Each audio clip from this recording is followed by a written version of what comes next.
நீ நதி போல ஓடிக்கொண்டிரு என்ற புத்தகத்திலிருந்து பாரதி பாஸ்கர் அவர்கள் எழுதின புக்கு. இந்த புத்தகத்தில் வந்து ஒரு உண்மை ஸ்டோரி ஒன்று சொல்கிறாங்க.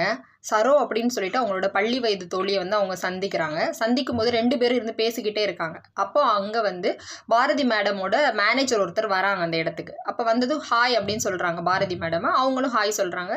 அவங்க தோழிக்கும் ஹாய் சொல்கிறாங்க. அப்போ அவங்களோட மேனேஜர் வந்து என்ன சொல்கிறாங்கன்னா, அவங்களோட ட்ரெஸ்ஸு ரொம்ப அழகாக இருக்குது அப்படின்னு சொல்லிட்டு அவங்க தோழியை பார்த்து சொல்கிறாங்க. உடனே அவங்க வந்து எதுவுமே சொல்லலை, அப்படியே அமைதியாக இருக்காங்க. கொஞ்ச நேரத்துக்கு அப்புறமா அவர் போயிட்டார். இவங்க 2 பேரும் பேசிகிட்டு இருக்கும்போது இவங்க அமைதியாக இருந்ததும் பாரதி மேடம் கேட்குறாங்க, என்னாச்சு அப்படின்னு சொல்லிட்டு கேட்குறாங்க. அதுக்கு அவங்க சொல்கிறாங்க, இல்லை நீ கவனிச்சியா, நான் ஒரு தேங்க்ஸ் கூட சொல்லலை அவருக்கு அப்படின்னு. அப்போ இவங்க கேட்குறாங்க, ஏன் நீ தேங்க்ஸ் கூட சொல்லலை அப்படின்னு சொல்லிட்டு கேட்கும்போது, இல்லை எனக்கு தேங்க்ஸ் சொல்ல மனசு வரல, ஏன்னா யாருமே என்னை பாராட்டி பழக்கமே இல்லை அப்படின்னு. அப்போது அன்னைக்கு நைட்டு பாரதி மேடமுக்கு தூக்கமே வரலையாம்.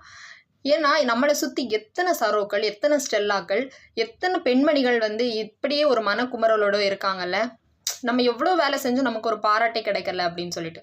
ஸோ அந்த பாராட்டுக்கான ஏக்கம் வந்து ஆண்களோட குரோமோசோம்களை விட பெண்களோட குரோமோசோம்களுக்கு ரொம்ப அதிகமாகவே ஏக்கத்தில் இருக்காங்க அப்படின்னு சொல்லிட்டு ஒரு விஞ்ஞான ஆராய்ச்சி சொல்லுது.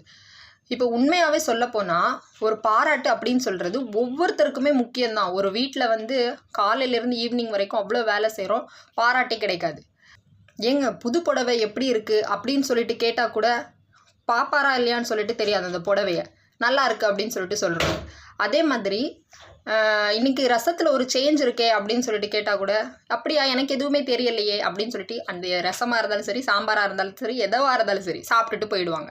இப்படியே இருக்கும்போது நமக்கு என்னங்க தோணும்? இவங்களுக்கு என்ன நம்ம பெருசாக என்ன செஞ்சு என்ன பிரயோஜனம் அப்படி தானே தோணும். இதுதாங்க சொல்கிறோம். நீங்கள் வந்து பக்கத்தில் இருக்கவங்கள பாராட்டுங்க. வீட்டில் குறிப்பாக மனைவியை வந்து கணவர் ஒரு செயல்கள் செஞ்சால் பாராட்டுங்க, மனைவியும் அதே மாதிரி பாராட்டுங்க. நம்மளை சுற்றி இருக்கவங்கள நம்ம பாராட்டினோம் அப்படின்னா நமக்கும் சந்தோஷமாக இருக்கும், நமக்கும் நிறைய விதமான பாராட்டுகள் கிடைக்கும். ஸோ காசா பணமா என்ன வேணும், நல்ல மனசு இருந்தால் போதுங்க, பாராட்டுங்க.